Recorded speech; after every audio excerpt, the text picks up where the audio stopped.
So ఇదే అంశానికి సంబంధించి పూర్తి సమాచారం మనకి అందించేందుకు చీఫ్ ఎడిటర్ క్రాంతి లైన్ లో ఉన్నారు, మాట్లాడే ప్రయత్నం చేద్దాం. హలో క్రాంతి, వినిపిస్తోందా? యా, చెప్పండి. ఈ మొత్తం బండి సంజయ్, బండి భగీరథ్ వ్యవహారం ఏదైతే ఉందో ఇది ఎక్కడ దాకా వెళ్తోంది? మరి డీజీపీ ఒకవైపు మేము మొత్తం కూడా ఎంక్వైరీ చాలా ఫాస్ట్ గా చేస్తున్నామని చెప్తున్నప్పటికీ కూడా ఇప్పటి వరకు కూడా భగీరథ్ ని అరెస్ట్ చేయకపోవడం ఇప్పుడు చాలా పెద్ద చర్చనీయాంశమైందని చెప్పొచ్చు. ఇది ఇప్పుడు ఏం జరుగుతుంది అంటే రాష్ట్రంలో ఇదే పోక్సో యాక్ట్ లో చాలా మంది యూట్యూబర్లు గానీ, లేకపోతే వేరే వేరే వ్యక్తులు గానీ, లేకపోతే ఇతర వ్యక్తులు, సామాన్య ప్రజలు ఈ పోక్సో యాక్ట్ కు గురైనప్పుడు గానీ వాళ్ళని ఇమ్మీడియట్ గా తీసుకొని పోయి ఇదే పోలీస్ వ్యవస్థ జైల్లో పెట్టినటువంటి సందర్భాలు గతంలో చాలా చూసాం. కాకపోతే ఇప్పుడున్నటువంటి పరిస్థితులలో అదైతే జరుగుతలేదు. ఎందుకు అంటే ఆయన ఒక కేంద్ర హోంశాఖ సహాయ మంత్రిగా ఉన్నటువంటి వ్యక్తి యొక్క కొడుకు కాబట్టి ఈ పోలీస్ యంత్రాంగం కూడా డీలే చేస్తుంది అని చెప్పేసి మనకు క్లియర్ గా అర్థమైతా ఉంది. దీనికి సంబంధించి తెలంగాణ రాష్ట్ర ప్రభుత్వం, రేవంత్ రెడ్డి ప్రభుత్వం కూడా దీనికి ఒత్తాస పలుకుతున్నట్టుగా తెలుస్తా ఉంది. ఎందుకు అంటే మొన్న మోడీ వచ్చినటువంటి క్రమంలో వీళ్ళిద్దరు కూడా ఇక పక్కపక్క నవ్వుతూ ఇద్దరు కలవిడిగా ఉంటూ నా మిత్రుడు అని చెప్పేసి రేవంత్ రెడ్డి చెప్పినటువంటి సంభాషణ కావచ్చు, ఈ సిట్టు వ్యవహారం కానీ ఇదంతా పోలీస్ వ్యవస్థ కూడా ఈ రాజకీయ నాయకులు వాళ్ళు పెడుతున్నటువంటి ప్రెజర్ లో వాళ్ళు పనిచేస్తా ఉన్నారు. చాలా సిన్సియర్ గా ఇప్పటికీ నేను చాలా మంది పోలీస్ ఆఫీసర్ తో మేము మాట్లాడినప్పటికీ వాళ్ళు చెప్పేది ఏంటంటే మాకు ప్రెజర్స్ ఉన్నాయన్న అంశాలు వాళ్ళు బయట చెప్తా ఉన్నారు. ఏంటి అంటే వీళ్ళు గవర్నమెంట్ లో ఉన్నటువంటి ఎవరైతే ఈ పొలిటీషియన్స్ ఉంటారో టోటల్ గా ఈ కేసు నీరుగార్చేటటువంటి ప్రయత్నాలు అయితే జరుగుతా ఉన్నాయి. ఎందుకు అనంటే ఇక్కడ నిజంగా ఒక క్రాంతికో లేకపోతే ఇంకెవరికో అయితే మాత్రం ఈ విధంగా ఉండకపోతుండే, వాళ్ళు ఖచ్చితంగా తీసుకొని పోయి ఇమ్మీడియట్ గా విత్ ఇన్ ఏ డే జైల్లో పెడతా ఉండే. ఎంతసేపు అంటే ఒక నార్మల్ గా పోలీస్ యంత్రాంగము ఇంత ఇంటెలిజెన్స్ వ్యవస్థ ఇంత ఉన్నా కూడా పరారిలో ఉన్నటువంటి వ్యక్తిని తీసుకొచ్చి జైల్లో వేయడము అసలు ఒక గంట 2 గంటల పని. కొంతమంది చెప్తా ఉన్నారు బండి భగీరథ లండన్ పారిపోయిండు, యూరోప్ దేశాలకు పోయిండు అని చెప్పేసి కొంతమంది చెప్తా ఉన్నారు. మరి కొంతమంది ఏమో హిమాలయాలకు పోయిండు. ఇతర ఈ అంశాలు బయట ఆ ట్రోలింగ్ కి బయటపడతా ఉంది. మొత్తానికి గమనించాల్సింది ఏంటి అంటే పోలీస్ వ్యవస్థను మొత్తం కూడా రాష్ట్ర ప్రభుత్వము తన కనుసన్నల్లో నడిపిస్తా ఉంది. సిన్సియర్ గా పోలీస్ ఆఫీసర్లు పని చేద్దామని అనుకున్నా కూడా ఇక్కడ జరగని పరిస్థితి అని అనేది అరెస్ట్ తెరలేపని పరిస్థితి ఇక్కడ మనం చూడొచ్చు క్లియర్ గా. శ్రావణి, అయితే ఇక్కడ సిట్ ఏదైతే నోటీసులు అందించిందో అది తన మేనమామకి అంటే భగీరథ మేనమామకి సిట్ నోటీసులు అందించడం జరిగింది. కానీ ఇక్కడ బేసిక్ గా అయితే నోటీసులు అందించడం భగీరథకి ఇవ్వాలి, లేదంటే వాళ్ళ కుటుంబ సభ్యులకి ఇవ్వాలి. అలా కాకుండా అవసరం కూడా లేదండి. ఇక్కడ క్లియర్ గా ఏంది అంటే తీసుకొని పోయి పోక్సో యాక్ట్ కింద అరెస్ట్ చేసేసి జైల్లో పెట్టాలి, రిమాండ్ చేయాలి. దానికి తగినటువంటి శిక్ష ఏముంటుందో ఆ శిక్ష ఖచ్చితంగా బండి భగీరథ అనేటటువంటి వ్యక్తి అనుభవించాల్సిందే ఖచ్చితంగా. ఎందుకు ఈ మాట చెప్తున్నాం అంటే సాధారణమైన కుటుంబాలకు చెందినటువంటి వ్యక్తులకు ఒక న్యాయం, అదే విధంగా ఇటువంటి పొలిటీషియన్లకు సంబంధించినటువంటి కొడుకులకు లేకపోతే కూతుళ్లకు లేకపోతే ఆ పొలిటీషియన్స్ కు ఒక న్యాయంగా ఇక్కడ మనం తెలంగాణ రాష్ట్ర ప్రజలు కూడా చూస్తా ఉన్నది. ఎందుకంటే కళ్ళ గట్టినట్టుగా అనిపిస్తా ఉన్నది. ఇవాటి వరకు ఆ మైనర్ బాలిక బయటకు వచ్చి రోడ్డు మీదకి వచ్చి పోలీస్ స్టేషన్ లో ఫిర్యాదు చేసినా కూడా రాష్ట్ర ప్రభుత్వం, రాష్ట్ర పోలీస్ యంత్రాంగం పట్టుకోని పరిస్థితులు, అసలు పట్టించుకోని పరిస్థితులు మన కళ్ళ గట్టినట్టుగా కనిపిస్తా ఉన్నాయి. ఇదే వ్యవస్థ అంటే ఇదే ఒక సిచ్యువేషన్ ఒక సామాన్య ప్రజలకు జరిగితే మాత్రం ఇంత డిలే యాక్షన్స్ ఉండవు. వాళ్ళకి ఇంటెన్షనల్ గా పోలీస్ వ్యవస్థ పనిచేయాలన్నా కూడా వాళ్ళ మీద ప్రెజర్లు పెట్టి ఈ పోలీస్ వ్యవస్థ మీద ఈ పొలిటీషియన్ వ్యవస్థ ప్రెజర్ పెట్టి మరీ అరెస్ట్ కాకుండా చూస్తున్నట్టుగా మన కళ్ళ గట్టినట్టుగా అనిపిస్తా ఉంటాం. అయితే ఈ కేసుని ఏమైనా తప్పుదోవ పట్టించేటటువంటి ఆలోచనలు, ప్రయత్నాలు కూడా చేస్తా ఉంది. అయితే ఇక్కడ బీజేపీ పార్టీకి సంబంధించినటువంటి బండి సంజయ్ ని కాంగ్రెస్ పార్టీ సపోర్ట్ చేస్తూ కొమ్ముగాస్తా ఉంది అనేటటువంటి వాదన సపోర్ట్ చేస్తా ఉంది. శ్రావణి, దీంట్లో మొహమాట పడాల్సినటువంటి అవసరమే లేదు. ఎందుకు అంటే ఇక్కడ చాలా మంది మంత్రులు మాట్లాడుతూ తీసుకొచ్చి పెళ్లిళ్ళు చేయాలి అని మాట్లాడతారు ఒక మంత్రి, అదే విధంగా ఇంకొక మంత్రి ఇంకొక రకంగా మాట్లాడతారు. ఇప్పటి వరకు కూడా బీజేపీ సంబంధించినటువంటి ఎంపీలు కావచ్చు, ఎమ్మెల్యేలు కావచ్చు, బీజేపీ నాయకులు కావచ్చు, ఎవరు కూడా ఈ అంశం మీద అసలు స్పందించనే లేదు.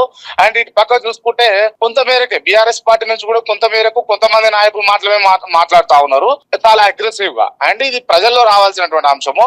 అండ్ చాలా మంది యాక్టివిస్ట్ లో ఉన్నటువంటి బక్క జడ్సన్ లాంటి వాళ్ళు కావచ్చు, ఇతర చాలా మంది కూడా బయటకు వచ్చి మాట్లాడుతా ఉన్నారు. ఇప్పుడు 2 వర్గాలు చూసుకుంటే కనుక అమ్మాయి కూడా బీసీ వర్గాలకు చెందినటువంటి వ్యక్తి. ఇప్పుడు బీసీ అనే నినాదాన్ని పలికేటటువంటి వ్యక్తులు చాలా మంది ఉన్నారు రాష్ట్రంలో. వాళ్ళు ఎవరు కూడా ముందుకు వచ్చి ఇనిషియేషన్ తీసుకొని మరి ఆ బిడ్డకి న్యాయం జరగాలి అన్న ధీటుగా ఆ అడుగులు వేస్తున్నట్టుగా క్లియర్ గా కనిపిస్తలేదు. ఇక్కడ ఏంది అంటే ఒకవేళ బండి సంజయ్ గనక కేంద్ర మంత్రి హోదాలో లేకుండా ఏదో సాదాసీదా వ్యక్తి హోదాలో తను ఉండి ఉంటే గనక బండి భగీరథ్ అనేటటువంటి వ్యక్తి ఈ కేసు ఎప్పుడైతే నమోదైన గంట 2 గంటల్లో అరెస్ట్ అయ్యేవాడు. ఇక్కడ క్లియర్ గా మనం గమనించాల్సింది ఏంటి అంటే రాజకీయం అనేది క్లియర్ గా ఇక్కడ కీ రోల్ పోషిస్తా ఉన్నది. ఇవాళ బండి భగీరథ వెనకాల రాజకీయం అనే ఒక ఆ ఆట నడుస్తా ఉన్నది. ఆ ఆటలో ఆమెకు లబ్ధి చేకూర్చాల్సింది పోయి, ఆమెకు న్యాయం జరగాల్సింది పోయి, ఇవాళ బండి భగీరథకు ఎవరైతే ఈ 16-17 ఏళ్ల మైనర్ బాలికను ఒక రకంగా హింసించి మత్తు పానీయాలు తాపించి ఆమెను శారీరకంగా మానసికంగా ఇబ్బంది పెట్టిండో ఆ వ్యక్తిని అరెస్ట్ చేయకుండా ఈ అన్యాయం పాలైనటువంటి వ్యక్తికి అండగా ఉండకుండా ఇవాళ కేంద్ర మంత్రి కొడుకుకు ఒత్తాసు పలుకుతా ఉంది. మీరు గమనిస్తే గనక చాలా మీడియా ఛానల్స్ కూడా, మెయిన్ స్ట్రీమ్ మీడియా ఛానల్స్ కూడా ఎక్కడా కూడా బండి సంజయ్ కొడుక్కి వత్తాసు పలికినట్టే మాటలు చెప్తా ఉన్నాయి, కానీ ఈ హనీ ట్రాప్ అని చెప్పేసి ప్రొజెక్ట్ చేసే ప్రయత్నాలు చేస్తా ఉన్నాయి. కానీ ఎక్కడ కూడా బండి సంజయ్ కొడుకు చేసింది తప్పు అని చెప్పేసి ఏ ప్రధాన మీడియాలు కూడా చూపిస్తలేవు శ్రావణి. ఇక్కడ మనం క్లియర్ గా గమనించాల్సింది ఏంది అంటే, ఖచ్చితంగా బండి సంజయ్ ఈ కేసు వెనకాల పెద్ద డ్రామా నడిపిస్తా ఉన్నారు. ఇది ఫ్యామిలీకి సంబంధించినటువంటి అంశము. వీళ్ళందరూ డిస్కషన్ చేసిండ్రు. వీళ్ళకి సంబంధించి ఒక మీడియా ప్రతినిధి కూడా వీళ్ళ మధ్య రాయబారం చేసిండు. ఇవన్నీ తెరపైకి వచ్చినాయి. ఇది చిలికి గాలివానగా మారి వాళ్ళు బయటకు వచ్చి కేసు పెట్టేదానికి వచ్చింది. వాస్తవానికి బండి భగీరథ అనేటటువంటి వ్యక్తి పెళ్లి చేసుకుంటా అని చెప్పి నమ్మించి మోసం చేసి ఇలా ఆయన దారి ఆయన చూసుకునే క్రమంలో ఈ కేసు బయటకు వచ్చినట్టుగా మన కళ్ళకు కట్టినట్టుగా కనిపిస్తా ఉన్నది. ఎందుకు అంటే ఆమె మైనర్. ఇప్పుడు మైనర్ హనీ ట్రాప్ చేస్తుందా చేయదా అన్నది అసలు వర్తించదు. అది బేసిక్ నాలెడ్జ్. అది ఆమె మైనర్ గా ఉన్నది. హనీ ట్రాప్ అనేటటువంటిది వర్తించదని కామన్ సెన్స్ కూడా లేనటువంటి వ్యవస్థలో మనం ఉన్నాము. ఇక్కడ క్లియర్ గా మనం గమనించాల్సింది ఏంటంటే, ఆమెకు ఆల్రెడీ ఎస్టాబ్లిష్డ్ ఉన్నారు వాళ్ళ ఫాదర్ గానీ లేకపోతే వాళ్ళ ఫ్యామిలీ గానీ. ఆమెకు ఈ 1,50,000 రూపాయలు పెద్ద మ్యాటర్ కూడా కాదు. ఆమె తిరగాలనుకుంటే బెంజ్ కార్లలో, లగ్జరీ కార్లలో తిరిగేటటువంటి వ్యవహారం చేసేటటువంటివి కుటుంబమే అని చెప్పేసి బయట వింటా ఉన్నాం. అటువంటి వ్యక్తులు వీళ్ళను డబ్బులు అడుగుతారు, వీళ్ళను డబ్బుల కోసమే హనీ ట్రాప్ చేస్తారు అనేది పెద్ద జోక్ గా వినిపిస్తా ఉన్నది. అంటే ఇది నమ్మకత్వంగా లేదు. ఇది ఇక్కడ మొత్తం కూడా తనకి ఆస్తి సంపన్నురాలు 470 కోట్లకి అధిపతురాలు తనని చెప్పేసి కూడా వార్తలు వస్తా ఉన్నాయి. అయితే ఇందులో ఇంకొకటి ఏంటి అని అంటే, మంతనాలు మొత్తం కూడా బండి సంజయ్ కి వ్యవహారం, వీళ్ళిద్దరు వ్యవహారం తెలిసిన తర్వాత మంతనాలు జరిపిన తర్వాత బండి సంజయ్ నువ్వు ఎంత మందితో తిరిగావో ఈ రోజున నా కొడుకు అని చెప్పేసి అనుకోవడానికి ఏముందని చెప్పేసి కొన్ని వ్యాఖ్యలు మాట్లాడాడు. బండి సంజయ్ కొడుకు భగీరథనే తిరుపతి పోవడం జరిగింది, అట్లనే అరుణాచలం పోవడం జరిగింది, శ్రీశైలం పోవడం జరిగింది వాళ్ళ కుటుంబాన్ని అంటి పెట్టుకొని.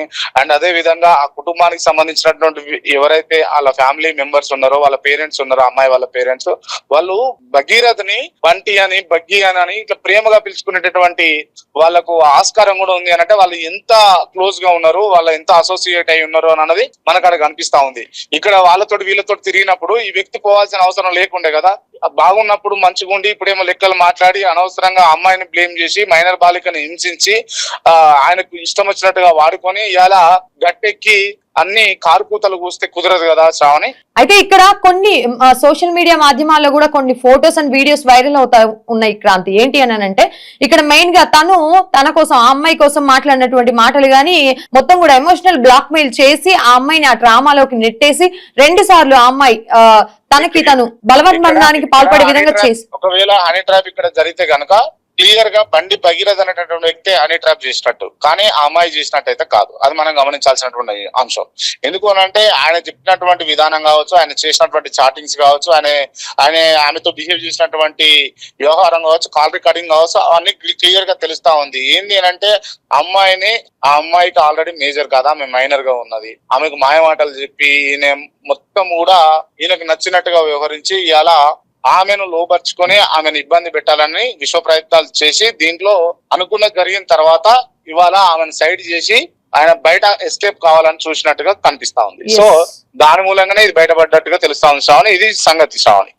ఓకే క్రాంతి, అయితే ఇది ఇప్పటి వరకు ఉన్నటువంటి సమాచారం ఏంటి అని అంటే, తనను పూర్తిగా అంటే బెట్టింగ్ వేసి మరి, ఆ బాలిక పైన బెట్టింగ్ వేసి మరి నేను తనని పడగొడతాను ఎట్టి పరిస్థితులు అని చెప్పేసి ఫ్రెండ్స్ తో బెట్టింగ్ వేసి మరి ఆ మహిళని ఆ ట్రాప్ లోకి తీసుకొచ్చి, నేను నిన్ను లవ్ చేస్తున్నాను, నేను నిన్ను పెళ్లి చేసుకుంటాను, నువ్వంటే నాకు సర్వస్వం, నువ్వు లేకపోతే ఐఎమ్ నథింగ్ అని చెప్పేసి మాట్లాడినటువంటి మాటలు కూడా మనం సోషల్ మీడియా మొత్తం మాధ్యమాల్లో చూస్తా ఉన్నాం. సో ఇది ఇప్పటి వరకు ఉన్నటువంటి అప్డేట్. దీని గురించి మళ్ళీ ఈ రోజు 2 గంటలకి తనకి సిట్ నోటీసులు అందించింది.